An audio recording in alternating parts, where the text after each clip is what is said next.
Assalamualaikum warahmatullahi wabarakatuh. Berjumpa kembali dengan saya tentunya di cerita horor. Bagaimana kabar kalian? Semoga baik-baik saja ya, dan dijauhkan dari berbagai mara bahaya. Amin. Nah, bagi kalian yang belum subscribe, silahkan subscribe terlebih dahulu supaya tidak ketinggalan cerita-cerita seram selanjutnya. Nah, di video kali ini saya akan membawakan cerita. Sebelum mulai ceritanya, seperti biasa, di dalam cerita ini semua nama dan tempat disamarkan demi menjaga privasi. Langsung saja, seperti apa ceritanya? Simak video ini sampai habis. Daripada penasaran, tak usah kelamaan lagi, kita masuk ke ceritanya.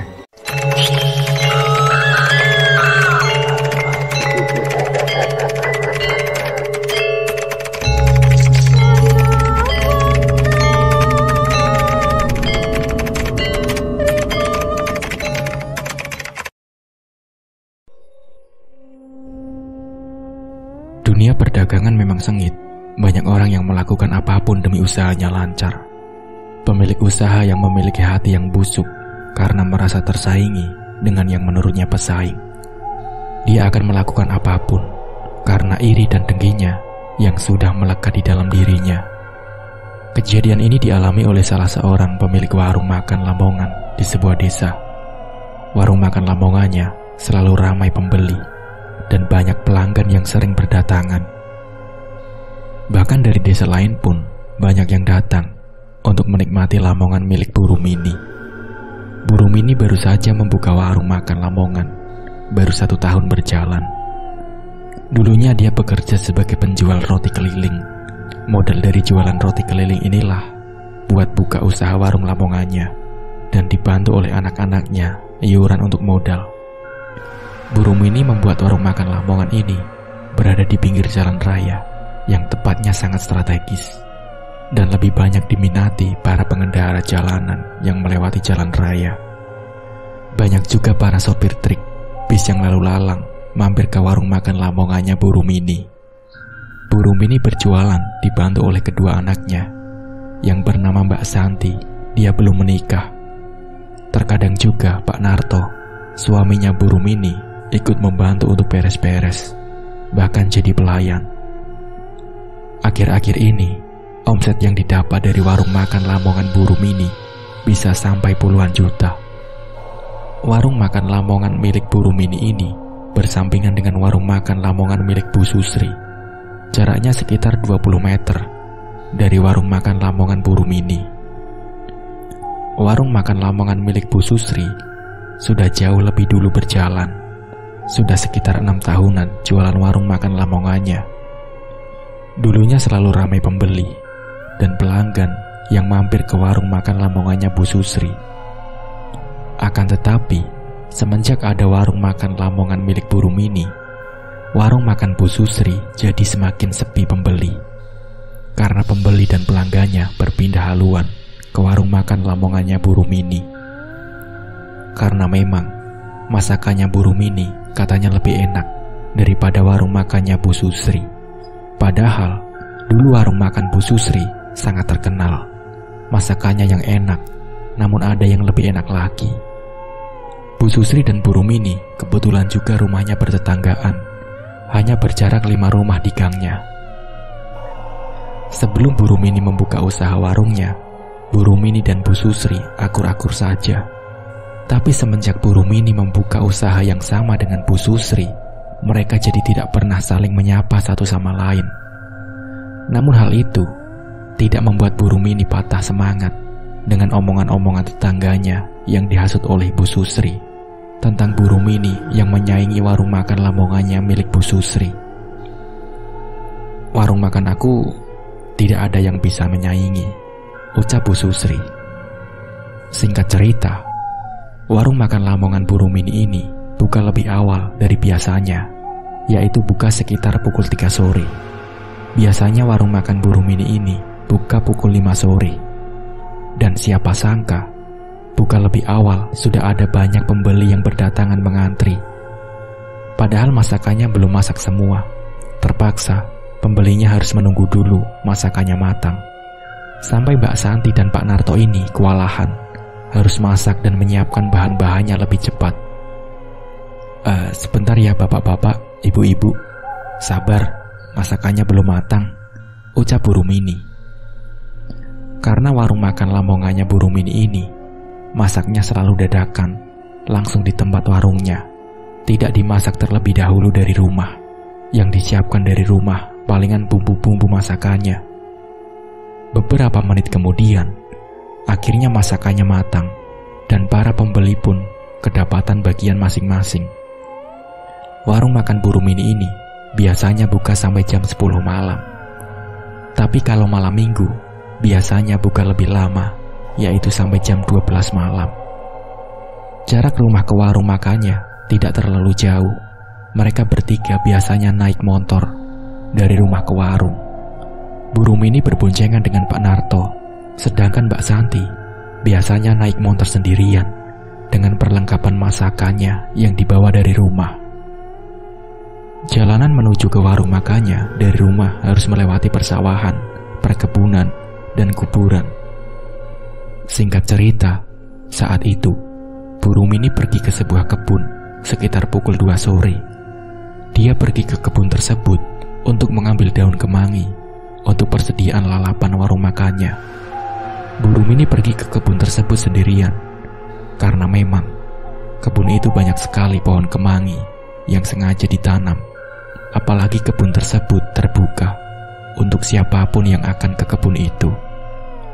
Dengan membawa tas keranjang yang berukuran sedang, Bu Rumini memetik daun kemangi dan dimasukkan ke dalam tas tersebut. Tak terasa, daun kemangi tersebut sudah memenuhi setengah tas keranjangnya. Bu Rumini pun istirahat sejenak untuk melepas lelahnya karena panas terik matahari yang berada tepat di ubun-ubun. Dia duduk di atas tanah sambil mengibas-ibaskan caping topinya untuk mengusir rasa gerahnya. Tiba-tiba saja, perut Bu Rumini terasa keroncongan lapar. Memang sebelum berangkat ke kebun, dia belum makan siang. Karena dari siang, dia dan Mbak Santi sibuk menyiapkan bumbu-bumbu untuk bahan masakannya di warung. Biasanya yang mencari daun kemangi untuk lalapan itu Pak Narto. Tapi karena Pak Narto sedang tidak enak badan, jadi Bu Rumini sendiri yang mencari kemangi, sedangkan Mbak Santi sedang belanja bahan yang kurang. Bu Rumini bersender di bawah pohon pepaya. Kebetulan pohon pepaya tersebut berbuah cukup banyak, dan salah satunya sudah ada yang ranum. Bu Rumini pun memetik buah pepaya tersebut karena untuk mengusir rasa lapar dan dahaganya. Ternyata buah pepayanya lembut dan manis. Bu Rumini pun menghabiskan semuanya, tak tersisa sedikit pun. Setelah dirasa sudah kenyang dan rasa hausnya hilang, Bu Rumini melanjutkan kembali untuk memetik daun kemangi. Beberapa saat kemudian, akhirnya semua daun kemangi yang sudah terkumpul penuh di dalam tas keranjangnya. Sekitar pukul 3 sore, Bu Rumini pun segera pulang ke rumah dengan membawa banyak kemangi. Biasanya Bu Rumini mencari daun kemangi tersebut seminggu sekali, dan sekali metik langsung banyak.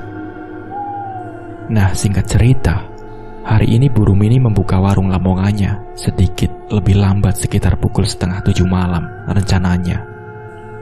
Tiba-tiba saja, sehabis maghrib, Bu Rumini mengeluh kalau perutnya sakit.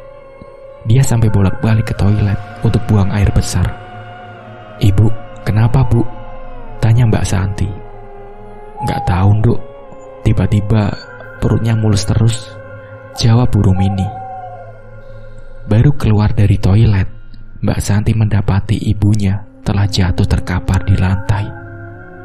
Bu, ya Allah Ibu!" teriak Mbak Santi panik. Mbak Santi pun memanggil-manggil bapaknya untuk meminta pertolongan. Setelah bapak datang, Bu Rumini langsung digendong bapak dipindah masuk ke kamar.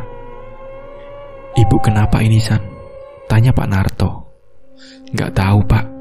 Tadi aku lihat ibu sudah pingsan," jawabnya. Melihat kejadian ini, akhirnya warung makan Bu Rumini terpaksa hari ini tutup sementara. Tiba-tiba, Bu Rumini terbangun, tapi dia sepertinya kesurupan. Karena matanya melotot dan lidahnya dijulurkan ke depan seperti ular.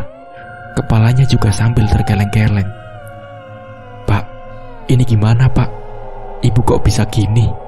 ucap Mbak Santi dengan meneteskan air mata. "Kamu tunggu sini sebentar, jagain ibu. Bapak mau pergi dulu," ucap Pak Narto. Mbak Santi pun menjaga Bu Rumini di kamarnya, sedangkan Pak Narto pergi entah kemana. Ternyata Pak Narto pergi ke salah satu orang pintar yang ada di kampungnya untuk meminta bantuan. "Assalamualaikum Pak Yai," ucap Pak Narto. "Waalaikumsalam. Ada apa Pak Narto?" tanya Pak Kiai. "Tolong Pak Kiai, tolong saya," teriaknya. "Tenang dulu Pak, minta tolong apa?" tanya Pak Kiai. "Istri saya Pak, dia seperti kesurupan," jawab Pak Narto. Akhirnya Pak Kiai pun ikut pergi dengan Pak Narto ke rumahnya untuk membantu Bu Rumini. Saat melihat kedatangan Pak Kiai, tiba-tiba saja Bu Rumini teriak-teriak dan memberontak. "Pergi! Pergi kamu!" teriaknya pada Pak Kiai. Pak Kiai pun menanyakan kepada Pak Narto kejadian pertama kalinya. "Ini kejadian awalnya gimana Pak?" tanya Pak Kiai. "Tidak tahu Pak. Sejak tadi dia itu bolak-balik kamar mandi mengeluh perutnya sakit. Tiba-tiba setelah keluar dari kamar mandi, dia sudah pingsan Pak," jawab Pak Narto. Pak Kiai pun membacakan doa-doa pada segelas air putih.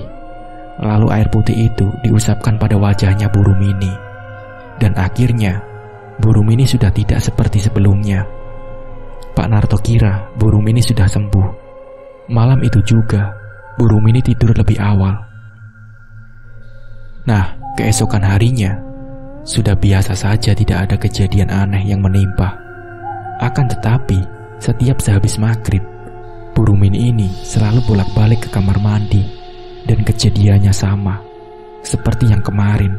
Dia pingsan lagi dan matanya melotot serta lidahnya dijulurkan maju ke depan. Pak Narto pun mencari orang pintar yang lain lagi. Kali ini Pak Narto pergi ke tempat dukun yang ada di desanya. Mbah Dukun merapalkan mantranya dan berkomat kamit dengan memegangi kepalanya Bu Rumini. Bu Rumini pun berteriak-teriak kesakitan. "Kamu siapa?" tanya Mbah Dukun tersebut.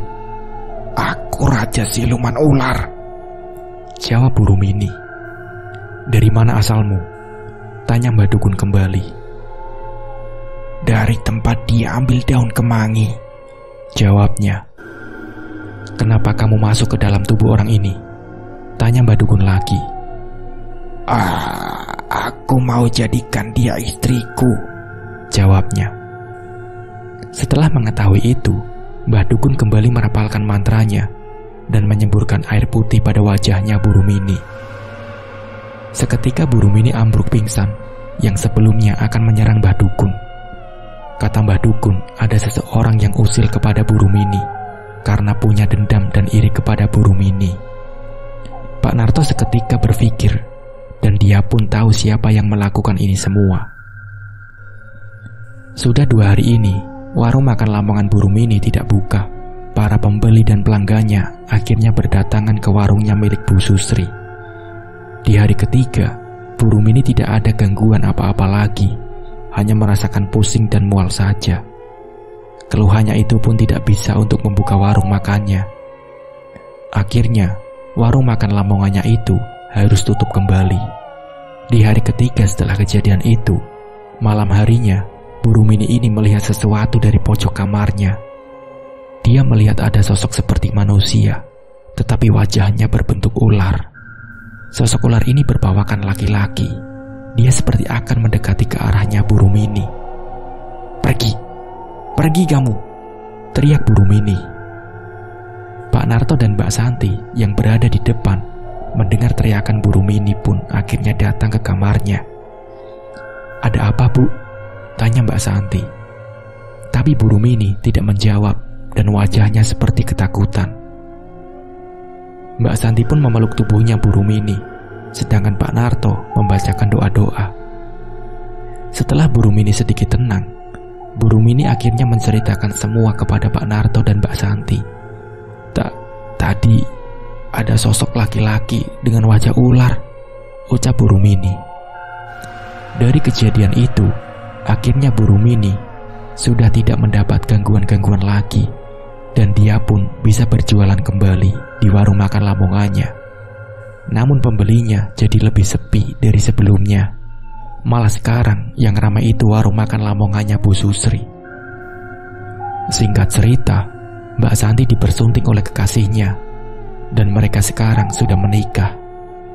3 bulan kemudian, Mbak Santi sekarang tengah mengandung anak pertamanya. Usia kandungannya baru 2 bulan. Suaminya Mbak Santi ini bekerja di sebuah instansi swasta sebagai karyawan swasta. Sedangkan Mbak Santi sampai sekarang terkadang masih saja membantu ibunya di warung. Padahal sudah dilarang Bu Rumini, tapi dia masih saja ngeyel. Suatu ketika, saat Mbak Santi pulang dari warung makan Lamongannya ibunya, dia naik motor sendirian melewati kuburan, dan jalannya pun sepi. Tiba-tiba saja, sesampainya di rumah, saat sudah mematikan mesin motornya, pandangan Mbak Santi berubah menjadi putih semua. Bahkan ruangannya pun tidak terlihat oleh mata Mbak Santi. Semua ruangan rumahnya putih semua, seperti cahaya yang terang. Kejadian itu sekitar pukul 9 malam. Karena Mbak Santi pulang lebih awal dari biasanya, dia dalam ruangan rumahnya pun, dia harus merempet dan meraba-raba dinding untuk pegangannya. Beberapa saat kemudian, Mas Ari suaminya Mbak Santi datang. Dia baru pulang kerja karena mendapati lembur. Saat melihat istrinya kesusahan berjalan, Mas Ari pun menghampirinya. "Kamu kenapa, Dek?" tanya Mas Ari. Namun tiba-tiba saja Mbak Santi ambruk pingsan di tempat. Untungnya ada Mas Ari yang siap menangkap Mbak Santi. Mbak Santi pun digendong menuju ke dalam kamarnya. Beberapa saat kemudian Mbak Santi terbangun, tapi pandangannya kosong, ditanya juga tidak menjawab. Malah dia melotot dan seperti ingin mencekik leher Mas Ari. Dengan terpaksa, akhirnya tangan Mbak Santi diikat dengan menggunakan tali yang ada, agar tidak terjadi hal yang tidak diinginkan. Karena panik dan bingung mau minta tolong kepada siapa, akhirnya Mas Ari pun menelpon ke salah satu saudaranya. Pak D-nya Mas Ari merupakan orang yang ahli spiritual. Kedua mertuanya juga sedang sibuk di warung makanannya. "Halo Pak D," ucap Mas Ari. "Iya, ada apa Ri?" tanya Pak D. "Gini Pak D, aku mau minta tolong. Istri aku sepertinya kesurupan Pak D," jawabnya. Karena jaraknya yang jauh, akhirnya mengobati dengan jarak jauh. "Ya sudah, saya kirim dari jarak jauh saja. Kamu tempelkan HP-nya pada telinga kanan istrimu itu," ucap Pak D. Mas Ari menempelkan HP-nya pada telinga kanannya Mbak Santi. Terdengar suara Pak D yang membacakan doa-doa, dan apa yang didoakannya Mas Ari tidak tahu dan tidak paham. Seketika Mbak Santi tidak memberontak kembali. Dia pun sudah sadar kembali. Mas Ari lalu mengambilkan segelas air untuk diminum Mbak Santi. "Ini diminum dulu Dek, biar tenang," ucap Mas Ari. Sebelumnya ikatan tali yang ada di tangannya dilepas terlebih dahulu. Mbak Santi pun meneguk air putih itu dengan perlahan-lahan. Lalu dia membaringkan tubuhnya di kasur untuk beristirahat. Sekitar pukul 10 malam, akhirnya ibu dan bapak pulang dari warung makannya. "Assalamualaikum." "Waalaikumsalam," jawab Mas Ari. "Bu, tadi Santi kesurupan Bu, tapi sekarang sudah sadar. Tadi aku minta bantuan Pak D dari jarak jauh," imbu Mas Ari. "Astagfirullah. Memangnya awalnya bagaimana Ri?" tanya Bu Rumini. "Tidak tahu Bu, aku baru pulang, tiba-tiba dia pingsan," jawab Mas Ari. Keesokan harinya, Mas Ari menanyakan kepada Mbak Santi apa yang terjadi tadi malam. "Kamu semalam kenapa?" tanya Mas Ari. "Nggak tahu Mas, Tiba-tiba saja sepulang dari warung, pandanganku jadi kabut semua. Ruangan rumah itu jadi putih terang. Di dalam cahayanya putih itu, aku melihat ada sosok manusia berwujud kepala ular, Mas. Jelasnya. Tiba-tiba, burung mini memotong pembicaraan Mbak Santi. Ular itu pasti sama seperti yang dulu ibu lihat di kamar, ucap ibu Rumini. Singkat cerita, sore hari tiba. Bu Rumini dan Pak Narto bersiap-siap untuk pergi ke warung lamongannya. Tapi di malam itu, warung lamongannya tidak ada pembeli satupun yang datang ke warungnya. Dan akhirnya, Bu Rumini menutup warungnya lebih awal dari biasanya. Saat sekitar pukul 12 malam, Bu Rumini mendengar ada suara lemparan batu di atap rumahnya. Dan suara lemparan itu datang berkali-kali. Tapi semuanya sudah terlelap tidur.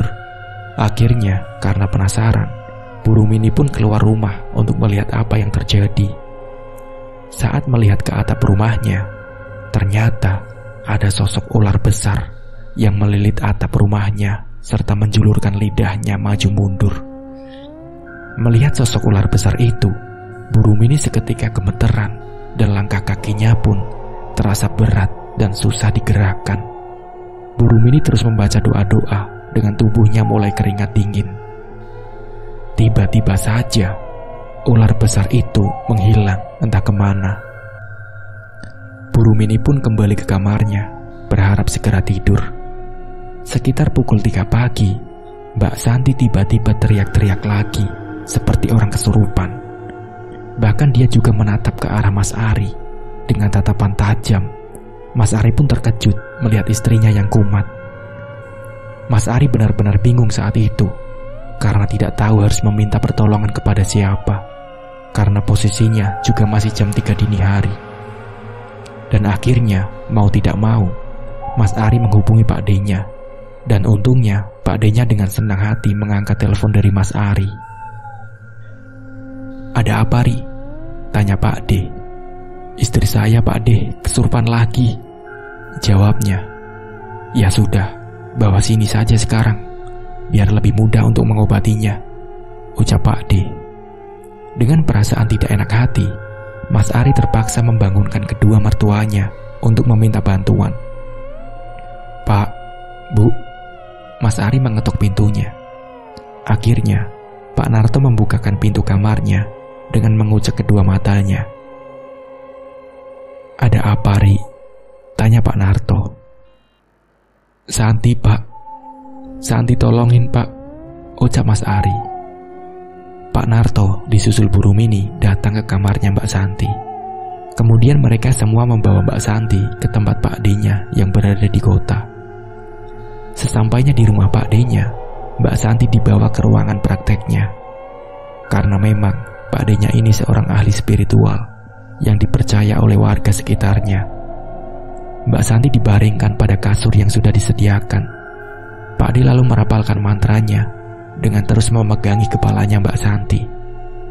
Mbak Santi pun teriak-teriak dan memberontak. Mas Ari dan Pak Narto memegangi kedua tangannya Mbak Santi dengan kuat.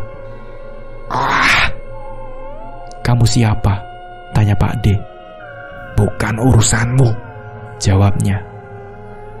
"Kalau kamu tidak mau jawab dan tidak mau keluar dari tubuhnya orang ini, nanti kamu aku masukkan ke dalam botol," ucap Pak D. "Jawab, kamu siapa? Dari mana?" tambah Pak D. Sosok yang ada di dalam tubuhnya Mbak Santi ini malah tertawa. Jawab cepet.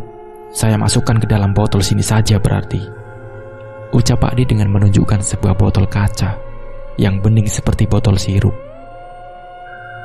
Karena takut dimasukkan ke dalam botol tersebut, akhirnya sosok yang ada di dalam tubuhnya Mbak Santi ini mau menjawab. Aku disuruh.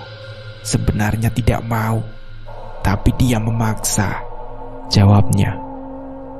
"Kalau tidak mau, kenapa kamu lakukan ini?" ucap Pak D. "Dipaksa," jawabnya singkat. "Kalau gitu, kamu saya keluarkan saja dari orang ini. Kasihan dia, jawab Pak D. Tidak mau, teriaknya. Tanpa ampun, Pak D merapalkan mantranya dengan mengeluarkan sosok yang ada di dalam tubuhnya Mbak Santi. Kata Pak D, ternyata sosok ini dikirimkan oleh seseorang yang membenci keluarganya Bu Rumini. Sebenarnya akan dikirim kepada Bu Rumini, tapi selalu gagal karena Bu Rumini selalu berdoa meminta perlindungan. Jadi sosok ini dikirim untuk Mbak Santi untuk menghancurkan keluarga secara perlahan. Seketika Mbak Santi tersadar, namun tatapannya masih kosong dan seperti linglung. Tiba-tiba saja Mbak Santi bilang kepada Mas Ari kalau dia kebelet pipis. Mas, aku pengen buang air kecil mas, ucapnya. Akhirnya Mbak Santi dipapa oleh Mas Ari menuju ke kamar mandi. Akan tetapi ada yang aneh dengan Mbak Santi. Dia tidak menutup pintu kamar mandinya, malah dia hanya jongkok saja tidak buang air kecil. Loh, katanya mau pipis, kok malah jadinya jongkok, ucap Mas Ari. Seketika Mas Ari terkejut melihat mukanya Mbak Santi berubah menyeramkan. Karena tahu ini bukan Mbak Santi, akhirnya Mas Ari teriak memanggil Pak D. Pak D, tolong Pak D, teriak Mas Ari. Pak D, Ibu, dan Bapak pun ikut datang ke kamar mandi.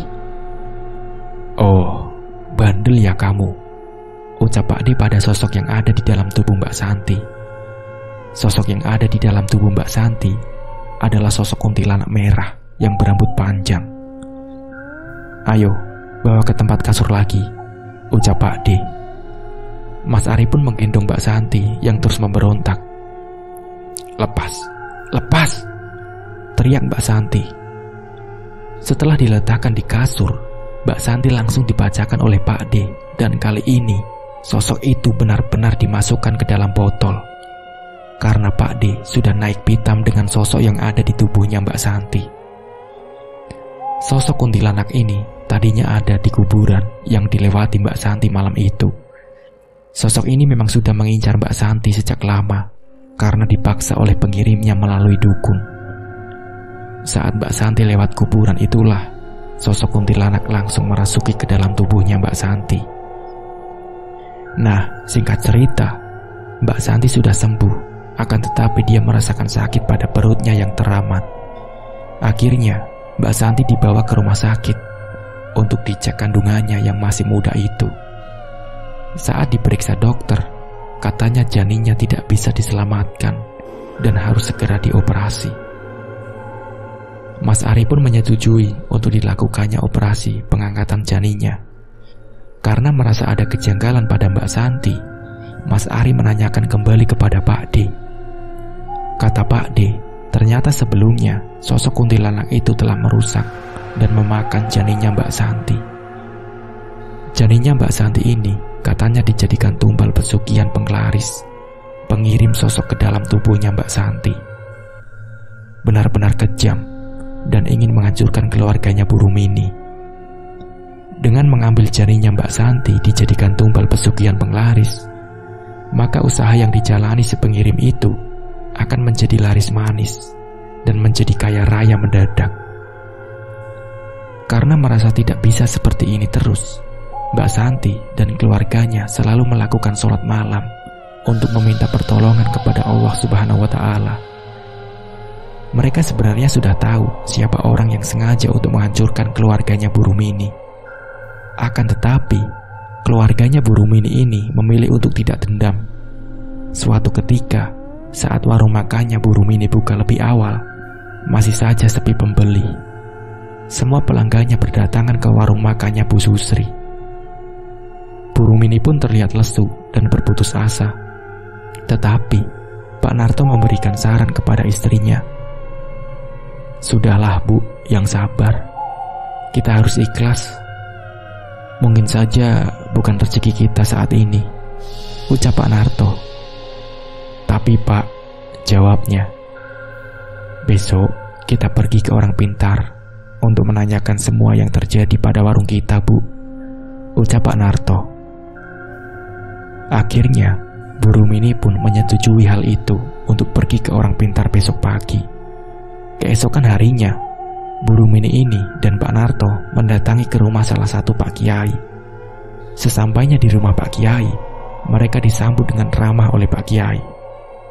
"Assalamualaikum Pak," ucap salam keduanya. "Waalaikumsalam.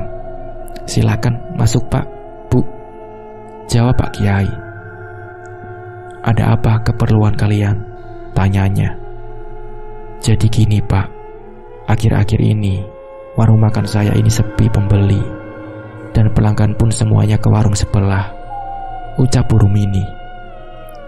Setelah menceritakan kepada Pak Kiai, lalu Pak Kiai meninggalkan mereka masuk ke dalam.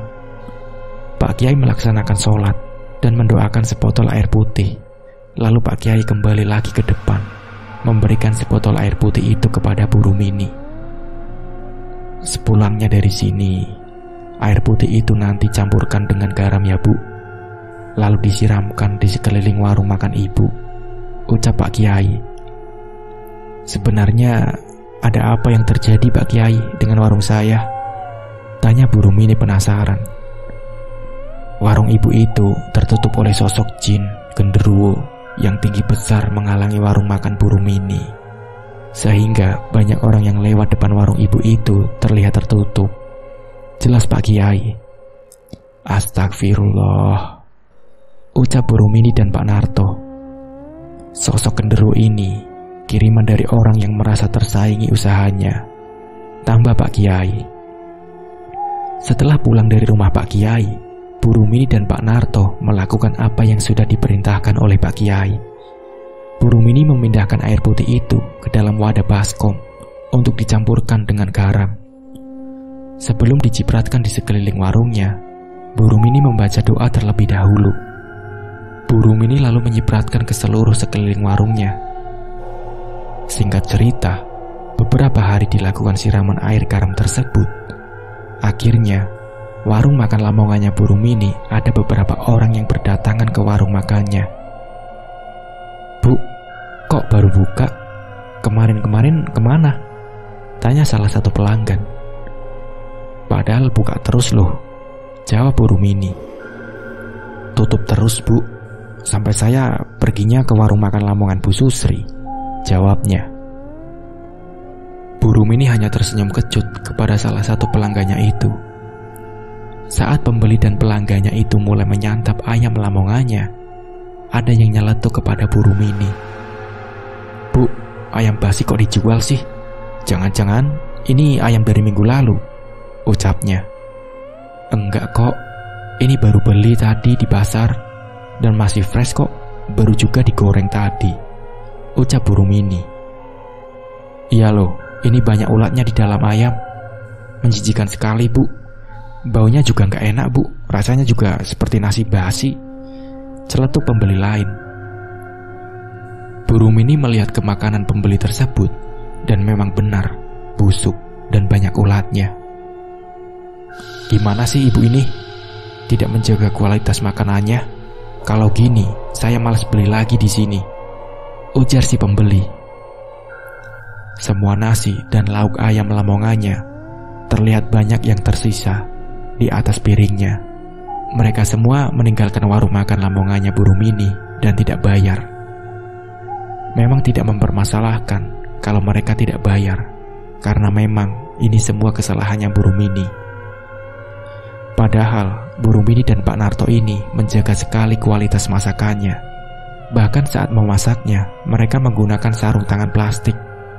Tapi entah kenapa, tiba-tiba masakannya berubah menjadi busuk. Bu Rumini dan Pak Narto hanya bisa berpasrah kepada Allah Subhanahu wa Ta'ala. Setiap malam, Bu Rumini selalu melaksanakan sholat hajat dan tahajud. Setelah sholat malam, Bu Rumini tiba-tiba saja tertidur di atas sajadahnya dan masih menggunakan mukenahnya. Tiba-tiba, Bu Rumini bermimpi berada di alam lain. Di dalam mimpinya itu, Bu Rumini berada di sebuah perkampungan. Namun perkampungannya itu banyak ularnya, dan bahkan ular yang besar saat Bu Rumini lihat di atas atap rumahnya itu berada di kampung tersebut. ular besar itu datang menghampiri burung Mini dan melilit tubuhnya hingga kesakitan. Burung Mini terus teriak minta tolong dan merintih kesakitan. Namun tidak ada satu orang pun yang datang untuk menolong burung Mini. Burung Mini terus membacakan doa. Dia membaca ayat kursi hingga beberapa kali. Tiba-tiba burung Mini dibangunkan oleh Pak Narto. Keadaan tubuhnya burung Mini terlihat berkeringat. Bahkan mukena yang dipakainya pun basah. Nafasnya pun terasa ngos-ngosan. Bu, bangun bu. Ibu kenapa bu? Tanya Pak Narto. Akan tetapi burung Mini tidak menjawab pertanyaan Pak Narto karena masih syok dengan mimpinya itu. Akhirnya Pak Narto memberikan segelas air minum untuk burung Mini. Ini bu, diminum dulu bu, ucap Pak Narto. Burung Mini langsung meneguk semua air putih itu tanpa tersisa. Ternyata sedari tadi Bapak membacakan doa untuk burung Mini. Karena burung Mini dibangunkan tidak bangun-bangun, tubuhnya pun terasa kaku saat dipegang oleh Pak Narto. Pak Narto membacakan surat Yasin, sedangkan saat itu burung Mini terus membacakan ayat kursi. Itu yang membuat burung Mini tersadar karena kekuatan doa keduanya dan atas izin Allah Subhanahu wa Ta'ala. Setelah sudah tenang, akhirnya burung Mini pun menceritakan semua tentang mimpi buruknya tadi. Ibu mimpi di alam perkampungan lain, Pak.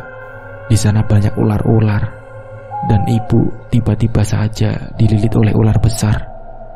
Sepertinya dia raja ular yang waktu itu menyerupi ke dalam tubuh ibu, Pak. Jelas burung Mini. Astagfirullah, bu. Untung saja ibu bisa bangun kembali, bu, ucap Pak Narto. Singkat cerita, keesokan harinya warung burung Mini buka kembali. Kali ini ada 3 orang laki-laki yang datang ke warung makannya burung Mini. Kedua laki-laki itu mengatakan kalau nasi dan lauknya burung Mini ini busuk. Tetapi satu dari mereka bilang kalau masakannya burung Mini enak. Bu, ini nasinya kok busuk ya? Ayamnya juga banyak ulatnya, ucap keduanya. Punya aku enak-enak aja kok, malah menurutku enak sekali, jawab yang satunya. Ternyata orang yang mengatakan ayam lamongannya burung Mini itu enak, dia adalah orang pintar yang tahu kalau warungnya sedang diusili seseorang, namanya Bang Joko. Saya tahu kok bu, warung ibu ini sedang diusili oleh pesaing ibu, ucapnya. Warung ibu ini dibuat supaya semua masakannya basi dan banyak ulatnya, supaya pembeli tidak mau datang lagi ke warung makan ibu, jelas Bang Joko. Astagfirullah, kenapa dia selalu membuat keluarga saya menderita? Keluh ibu sambil meneteskan air mata. Tenang bu, saya akan membantu ibu, jawab Bang Joko. Iya bu, serahkan pada Joko saja. Dia ini keturunan dukun yang sangat ahli. Ilmunya diturunkan kepada dia bu, ujar salah satu temannya. Akhirnya burung Mini pun mengiyakan apa yang dikatakan Bang Joko. Rencananya akan dilakukan besok pagi. Bang Joko akan datang lagi ke warung makannya burung Mini. Sebelumnya burung Mini diminta untuk menyiapkan kembang 7 rupa dan ember besar yang diisi air. Singkat cerita, keesokan harinya Bang Joko datang untuk membantu mengusir kiriman-kiriman dari pengirim. Burung Mini pun sudah menyiapkan semuanya yang sebelumnya sudah diperintahkan oleh Bang Joko. Bang Joko lalu merapalkan mantra yang burung Mini juga tidak tahu apa yang dibacanya. Bang Joko datang ke warung sendirian tanpa ditemani kedua temannya yang waktu lusa. Setelah selesai merapalkan mantranya pada ember yang berisi air dan kembang 7 rupa itu, Bang Joko lalu menyiramkan semua air itu di depan warung makannya burung Mini. Setelah dilakukannya ritual tersebut, akhirnya warung makan milik burung Mini tidak ada gangguan lagi. Dan makanannya pun sudah kembali semula, tidak basi, dan bahkan sudah tidak ada ulatnya lagi. Nah, singkat cerita, burung Mini tiba-tiba mendapatkan serangan kembali. Kali ini yang mendapat serangan ada di rumahnya Bu Rumini dan keluarganya. Bu Rumini kembali kesurupan, matanya melotot, dan bahkan lidahnya dimaju mundurkan seperti ular yang berbisa. Saat itu tepat pukul 12 malam, sehingga Pak Narto yang saat itu terbangun mendengar istrinya menjerit-jerit, meminta bantuan kepada Mbak Santi dan Mas Ari. "Santi, Ari, buka pintunya tolong," teriak Pak Narto. Beberapa saat kemudian, akhirnya Mas Ari dan Mbak Santi pun keluar dari kamarnya. "Ada apa, Pak?" tanya Mbak Santi. "Tolongin, ibu kesurupan lagi," ucap Pak Narto. Akhirnya, Mas Ari menghubungi Pak D-nya untuk meminta tolong untuk menyembuhkan ibu mertuanya itu dari jarak jauh. Untungnya Pak D belum tidur dan mau mengangkat telepon dari Mas Ari. "Assalamualaikum Pak D, maaf ganggu waktunya," ucap Mas Ari. "Waalaikumsalam, ada apa Ri?" tanya Pak D. "Tolongin ibu mertua saya Pak D, dia kesurupan lagi," ucap Mas Ari. "Ya sudah, kamu tempelkan saja HP-nya pada telinga ibu mertuamu," ucap Pak D. Mas Ari menempelkan HP-nya pada telinga ibu mertuanya itu. Lalu Pak D membacakan doa-doa melalui telepon. Seketika, tubuhnya Bu Rumini ini memberontak dan teriak-teriak. Tubuhnya Bu Rumini dipegangi oleh Mas Ari dan Pak Narto, karena Bu Rumini seperti akan kabur dari dalam kamarnya. Beberapa saat kemudian, akhirnya Bu Rumini jatuh pingsan setelah dibacakan doa oleh Pak D-nya Mas Ari. Setelah kejadian itu, Bu Rumini jadi lebih sering ngelamun dan kadang berteriak-teriak sendiri di dalam kamarnya. Pak Narto pun membawa ke seorang kiai untuk meruqyah Bu Rumini. Tempat Pak Kiai itu letaknya cukup jauh karena berada di kota. Bu Rumini dibawa dengan menggunakan mobil bersama dengan Mas Ari, Mbak Santi, dan Pak Narto. Perjalanan yang ditempuh sekitar 1 jam lebih. Sesampainya di sana, Bu Rumini dan keluarganya sempat ramah oleh Pak Kiai. Bu Rumini duduk berada di sebelahnya Pak Kiai. Bu Rumini langsung dibacakan doa-doa oleh Pak Kiai yang membuatnya memberontak. Kali ini, Bu Rumini juga batuk-batuk, bahkan batuknya juga keluar darah, disertai dengan ulat-ulat yang jumlahnya begitu banyak sekali. Namun sosok yang berada dalam tubuhnya Bu Rumini ini kepanasan. Panas, ampun," teriaknya. Akan tetapi, Pak Kiai tetap melanjutkan membacakan doa-doa. "Kamu kenapa masuk dalam tubuhnya?" ucap Pak Kiai. "Saya disuruh," jawabnya. "Disuruh siapa?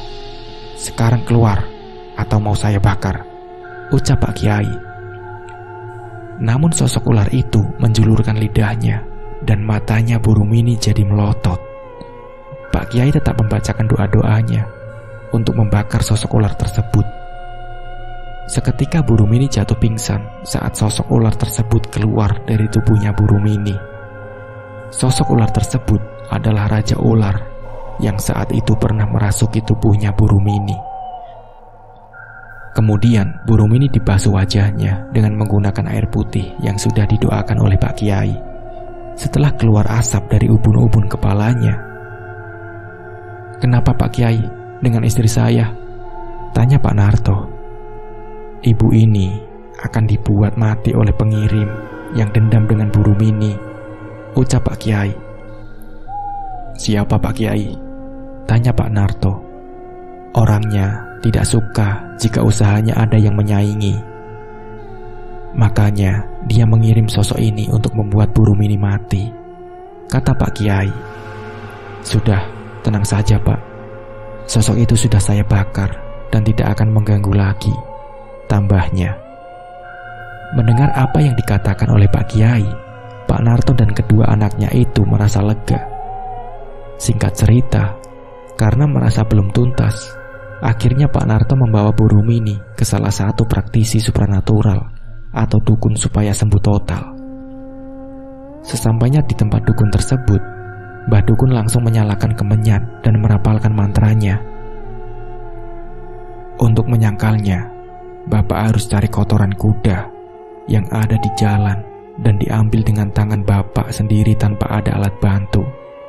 Dan nanti kamu letakkan di pojok belakang rumah, ucap Mbah Dukun.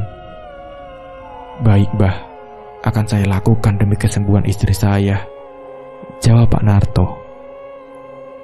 Mau tidak mau, Pak Narto harus berani untuk mengambil kotoran kuda tersebut dengan tangannya sendiri, tanpa alat bantu apapun. Akhirnya, sepulang dari Mbah Dukun, Pak Narto pun mencari kotoran kuda yang baru saja jatuh di jalanan. Sekitar 3 biji kotoran kuda, karena kotoran kuda bentuknya bulat-bulat. Sesampainya di rumah, Pak Narto langsung menguburkan kotoran kuda tersebut di belakang rumahnya. Singkat cerita, Bu Rumini sudah membuka kembali warung makan. Lamongannya dan bahkan pembeli dan pelanggannya banyak yang berdatangan kembali ke warung makannya. Para pembeli dan pelanggannya mengatakan kalau masakan Bu Rumini ini sudah kembali seperti dulu yang enak, dan racikan bumbunya yang membuat pelanggan ketagihan. Bu, ayam lamongannya enak sekali. Akhirnya yang selama ini saya rindukan kembali, ucapnya. Bu Rumini hanya bisa tersenyum ramah kepada pembeli dan pelanggannya. Sedangkan warung makannya milik Bu Susri terlihat tutup. Bu Rumini mendapat kabar dari salah satu tetangganya kalau Bu Susri mengalami sakit dan dirawat di rumah sakit. Entah dia sakit apa. Saat itu, katanya, Bu Sri sedang masak di dapur warungnya, tapi tiba-tiba saja pingsan. Bu Rumini dan Pak Narto pun rencananya akan menjenguk Bu Susri, meskipun mereka tahu kalau Bu Susri lah yang melakukan perbuatan tersebut. Keesokan paginya, Bu Rumini dan Pak Narto akhirnya pergi menjenguk Bu Susri ke rumah sakit. Sesampainya di rumah sakit, Bu Rumini dan Pak Narto menanyakan terlebih dahulu ke bagian administrasi, menanyakan letak ruangan rawat inapnya Bu Susri. Maaf Mbak, mau tanya, ruangannya Bu Susri di mana ya? Tanya Bu Rumini. Dari sini lurus Bu, lalu nanti ada perempatan, lalu belok kanan. Dia ada di ruangan tulip Bu, jawabnya. Terima kasih ya Mbak, jawab Bu Rumini. Akhirnya mereka menemukan ruangannya Bu Susri. Terlihat Bu Susri tidak bisa apa-apa. Dia juga menggunakan selang infus dan oksigen di hidungnya. Dia hanya bisa mendengar, namun matanya melotot. Tidurnya pun masih tetap dengan mata yang terbuka. Saat Bu Rumini datang, dia duduk di sebelah ranjangnya Bu Susri dan membisiki sesuatu. Saya minta maaf ya, kalau saya ada salah sama ibu. Saya sudah maafkan Bu Susri. Semoga Bu Susri cepat sembuh ya, ucap Bu Rumini. Tak terasa, tiba-tiba saja Bu Susri meneteskan air matanya, melewati pojok matanya dan jatuh ke pipi. Tiba-tiba Bu Susri kejang-kejang dan lidahnya menjulur seperti ular. Beberapa saat kemudian, akhirnya Bu Susri meninggal dunia dengan mata yang masih terbuka dan lidahnya menjulur kaku. Jenazahnya Bu Susri pun dibawa pulang ke kediaman rumahnya untuk segera dimandikan, disolatkan, dan dimakamkan. Singkat cerita, usaha warung makannya Bu Rumini ini semakin maju dan laris manis. Sedangkan warung makannya Bu Susri sekarang sudah tutup karena tidak ada yang mengurusi lagi. Suaminya sekarang menjadi stres dan gila. Dia kalau di depan rumahnya selalu menari-nari sendiri, seperti ular lidahnya dijulurkan maju mundur. Terkadang juga, suaminya Bu Susri ini jalan-jalan sendiri di jalan raya dengan berteriak-teriak. Bahkan sampai mau melempari batu pada setiap orang yang melewat. Karena anaknya malu melihat kelakuan bapaknya dan ingin mencelakai orang-orang, suami Bu Susri ini dibawa ke rumah sakit jiwa dan tinggal di sana. Jadi ternyata awal Bu Rumini itu kesurupan sosok Raja Ular itu adalah jelmaan yang dikirim Bu Susri di kebunnya. Ternyata kebun yang Bu Rumini petik daun kemangi itu adalah kebun milik Bu Susri. Dia sengaja menjebak Bu Rumini.